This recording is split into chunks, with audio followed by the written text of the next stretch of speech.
प्यारे बच्चों, आज हम लोग 12th मैथ्स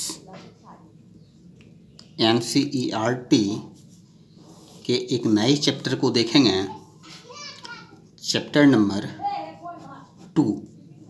तो पता तो चल ही गया होगा चैप्टर नंबर 2 में हमें क्या पढ़ना है इन्वर्स ट्रिगोनोमेट्रिक फंक्शन। दोस्तों, बहुत ही अच्छा चैप्टर है और यह रिलेटेड है रिलेशन एंड फंक्शन से। हम लोग इसमें फंक्शन के बारे में उन चीज़ों को पहले देखेंगे जो इन्वर्स ट्रिगोनोमेट्रिक को पढ़ने के लिए जरूरी है। इस चैप्टर के महत्व को दोस्तों आप इस ढंग से समझ सकते हैं, जो ये चैप्टर आपको कैलकुलस में काफ़ी मददगार साबित होगा। नंबर 1 बात। नंबर दूसरी बात, आप बिना थ्योरी पढ़े भी इस चैप्टर के सारे क्वेश्चन को कर सकते हैं, वो भी मुश्किल से 5 से 10 फार्मूले की मदद से। ठीक, तो हम लास्ट में बताएंगे वो कौन कौन फार्मूला है जिसकी मदद से आप इस चैप्टर को बहुत आसानी से कर पाएंगे। लेकिन यदि आप इस चैप्टर को बेहतरीन ढंग से समझना चाहते हैं तो थ्योरी को बहुत ही अच्छे ढंग से, मैंने क्या कहा, थ्योरी को बहुत ही अच्छे ढंग से समझना होगा।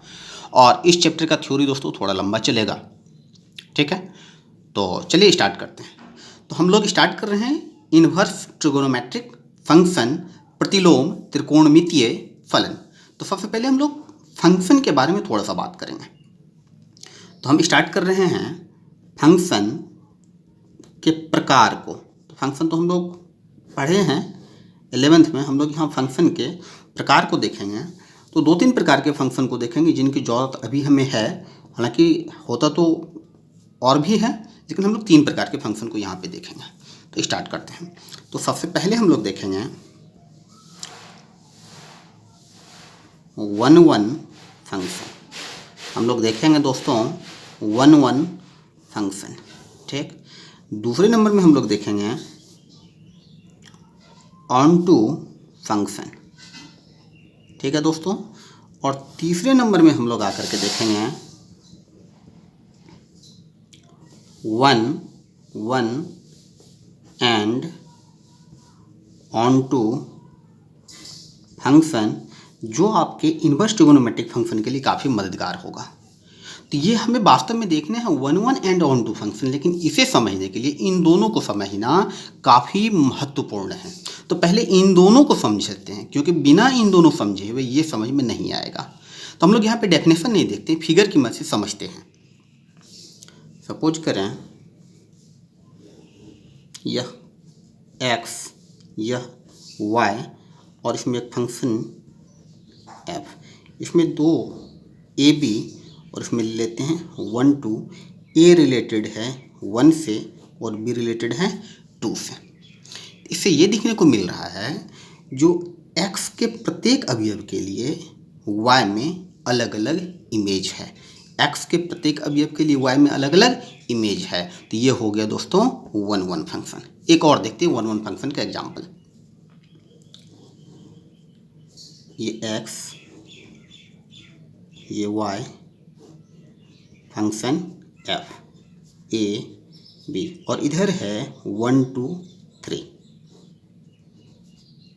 ठीक है, देखते हैं यहाँ पे क्या है। x के प्रत्येक अवयव के लिए y में अलग अलग इमेज है। देखिए, a के लिए 1, b के लिए 2, और यहाँ कुछ खाली भी है y में, तो उससे कोई फर्क नहीं पड़ेगा क्योंकि नाम ही है 1-1, मतलब हर एक के लिए अलग अलग। तो यह भी 1-1 फंक्शन ही है। चलिए दोस्तों, देखते हैं अब हम लोग ऑन-टू फंक्शन। ये ऑन-टू फंक्शन क्या होता है देखिए।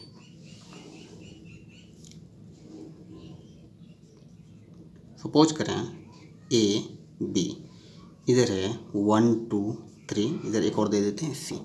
ये x, ये y और फंक्शन f। a रिलेटेड है 1 से, b रिलेटेड है 2 से, c रिलेटेड है 3 से।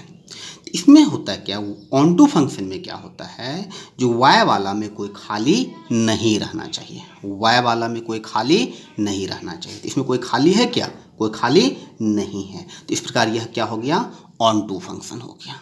ठीक है, तो यह क्या हमारा ऑन टू फंक्शन हो गया।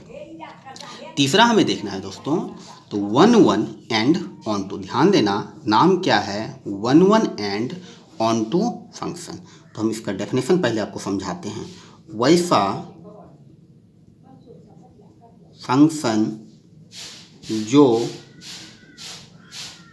1 1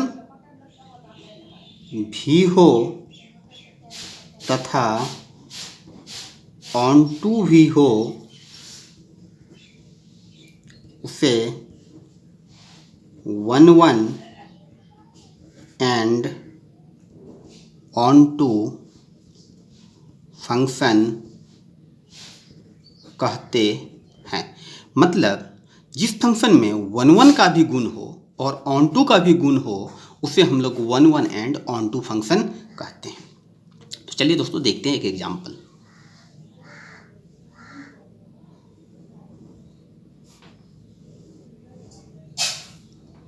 ए बी सी 1 2 3, ये एक्स, ये वाई और फंक्शन एफ।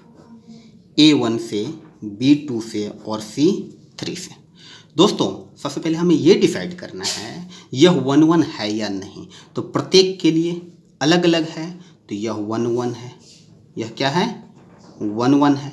अब हमें ये देखना है यह ऑन टू है या नहीं। तो वाई में कोई खाली है क्या, कोई खाली नहीं है, तो यह क्या हो गया, ऑन टू भी है। तो जो फंक्शन 1 1 भी होता है और ऑन टू भी होता है, उसे क्या कहते हैं, 1 1 एंड ऑन टू फंक्शन। अतः यह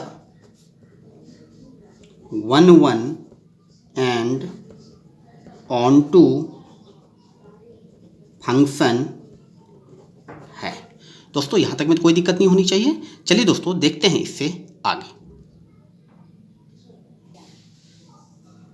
दोस्तों यदि अभी तक आपको समझ में आ रहा है तो एक लाइक और एक शेयर जरूर कर दें। यदि अभी तक आपने सब्सक्राइब नहीं किया है तो वो भी कर लें। देखते हैं इससे आगे। और दोस्तों घबराने की ज़रूरत नहीं है, ये चैप्टर काफ़ी कॉन्सेप्ट वाला है। जितने बेहतर ढंग से आप थ्योरी को समझेंगे, आपके लिए क्वेश्चन उतना ही आसान साबित होगा। यदि थ्योरी समझ में नहीं आएगा तो क्वेश्चन तो आप यूँ बना ही लेंगे, लेकिन कॉन्सेप्ट नहीं बन पाएगा। इसलिए दोस्तों थ्योरी बढ़िया से देखें। यदि कहीं कन्फ्यूजन रहता है तो मेरे व्हाट्सएप पे मैसेज करें, जहाँ दिक्कत होगा मैं उसे बताऊंगा। चलिए देखते हैं आगे।